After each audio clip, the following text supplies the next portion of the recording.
Dela writes, my MVVs, welcome. Yes, so it is said that it is the woman whose child has been eaten by a witch who best knows the evil of witchcraft. It's not a small something, no.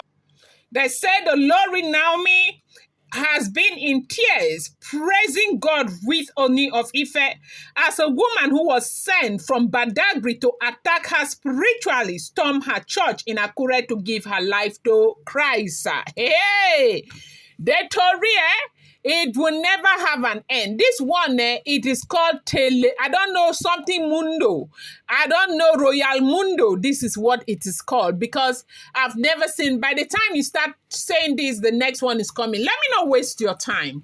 Now, here is what we are hearing. They said that a woman had stormed Olori Naomi's church, a Yoruba woman who is resident in Badagri. As a matter of fact, they said she is from Badagri. And she said that she was paid handsomely to, break Naomi, to disable Naomi, to do whatever it is that she can do to Naomi to make her quiet, to keep her busy, trying to take care of herself. So basically, they had paid this woman to, raise some kind of affliction on Olori Naomi. And they went straight to a village right there in Badagri to pay this woman. Now, she was supposed to go from Badagri, where they paid her to go and know, because she was the one who requested that for that thing to work, they need to know her mother's village, her mother's family. They need to get certain information about Olori's, Naomi's mother. She said they came with the woman's name, her full name and everything. But they said this woman had demanded that they needed to know more about her mother because it's the mother that carried the child, that is they are able to pass through the mother, or they are able to use the mother's name image to project anything on that child from their own end right there in Badagri. That is how they do it. And now she also said that it was somebody who has used her before that recommended her as one of the strongest persons that can deal with Olori Naomi. She said when these people came to Badagri to meet her, they were connected to a certain chief right there in Badagri, the wife. And it was the wife who directed them to her, and they came to Badagri to meet her. They came with Olori Naomi's picture. They came with Olori Naomi's shoes. They came with Olori Naomi's scarf. And they came with a lot of her things. And these things, when they came, got to her place in Badagri, when she evaluated the things, she saw that those things have already, especially her hair tie, her headgear, they said it looks like some other person had used it. Like it was not coming from Queen Naomi straight to her. It looks like whoever picked it from Queen Naomi used it before they brought to her. And she said she couldn't use it. They needed fresh stuff. So they had to begin to lay ambush to be able to get some of her things that were still in that Olori mansion. I mean, Olori Yeyoluwa apartment where she was staying in the palace, to be able to get some of her things and bring there. But they were able to get so many things. But the things that they were able to get, they were only able to get stuff that Nami had already used and washed. They were only able to get stuff that had already gone through laundry services, okay? They were not able to get fresh stuff that she has used, that she has not washed and kept in the apartment. And that made it very difficult. So they had to make arrangements to on how to get stuff from her right there in Akure. Now, there was a time we had, so there was a time, there was this information that a laundry man right there in Akure that was actually washing for a neighbor, Queen Naomi's neighbor, had entered Queen Naomi's estate through the gate, okay, and packed clothes that were kept for washing in their laundry basket at the back around the area where they dry clothes. And the man was about to leave, and the security, the guard who was at the time in the toilet, intercepted this man. And the laundryman claimed that it was an error, that he was supposed to enter the next compound, not that compound. They interrogated that laundryman. He said it was an honest error, something about dementia, one drama. I got that information, but I didn't put it here because I was not able to substantiate the information. So I don't know, I didn't bring it, but I think there were other bloggers who reported it at the time. Now, this woman said that it's been like 4 months that they have been trying to get Queen Naomi stuff, like something that she has already won. And this is very important too. Like I'm saying to Dela, right, please be very careful. If you're living in an open neighborhood, be careful not to be putting your shoes outside. Right there in Africa, especially in the local settings where you know that people might want to undo you if that's the case, even though that's not the kind of mindset that I want anybody to, develop, because that kind of mindset can really restrict you, okay? So as we're hearing what is going on, they said that this woman said that that man who packed those things that day, God helped that they collected those things from that man that day, that man was paid and sent, that it was deliberate, it was not a mistake.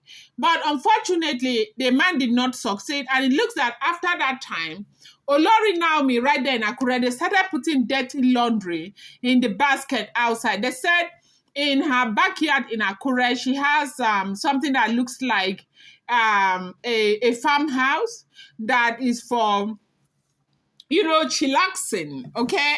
Relaxing. And they said that is where she stays, and they stay there to do laundry. They used to put things there, but they started putting things because they live in a duplex. It's a very big place. So why put the things outside, by the way? But they started putting them inside. They said this woman went to church to say a whole lot of stuff. How she was paid to bewitch Naomi, how she was paid to fight her spiritually to a standstill, how they came to her because she's the best around their neighborhood, how she kept trying, that most times they will go at night, they will go to Akure.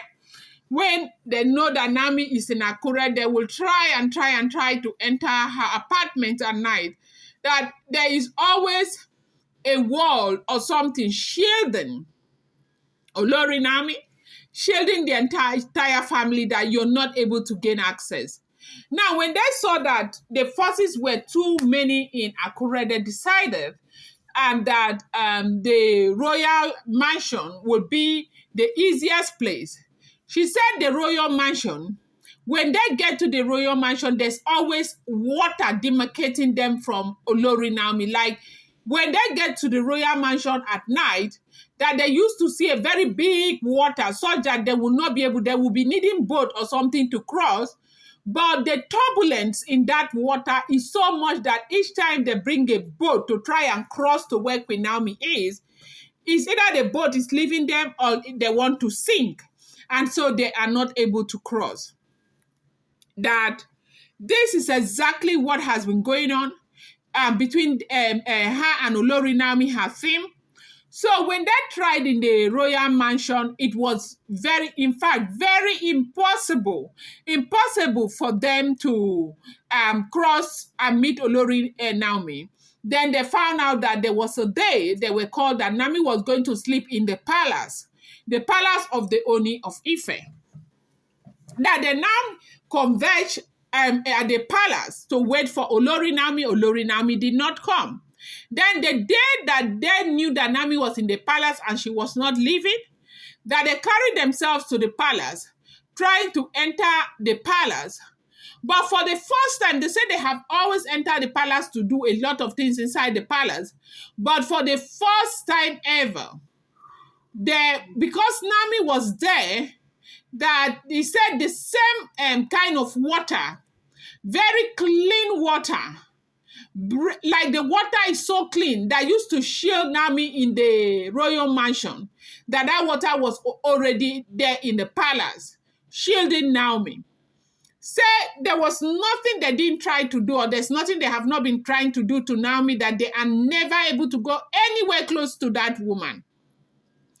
That the last time that she tried was in Naomi's shop in Lekki, that they said that since they were not able to get her at night, they were going to get her during the day, right there in Lekki. They tried in Lekki, so much so that one of them almost got exposed, and she injured her eye.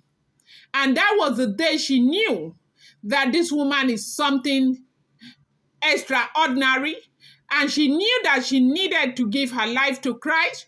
She knew that if she does not stop, she was going to get herself bite, and that was why she decided to come and confess in Olori Naomi's church. So now what happened was that she said when she went back home that day, after the failed mission in Badagri, Lagos, Lekki, she went back to Badagri. When she went back to Badagri, she was sleeping at night. Now, she said she saw something that she has never ever seen before in her life, that she already saw that if she goes on that mission again, she was going to die. That was when she decided, out of fear, that she was going to seek Naomi's forgiveness and she was going to confess. And that was how she got to the church on Sunday to go and confess. They said when this woman was giving that testimony, they said the whole church, Naomi's church, went agog. Everybody, nobody knew what to say.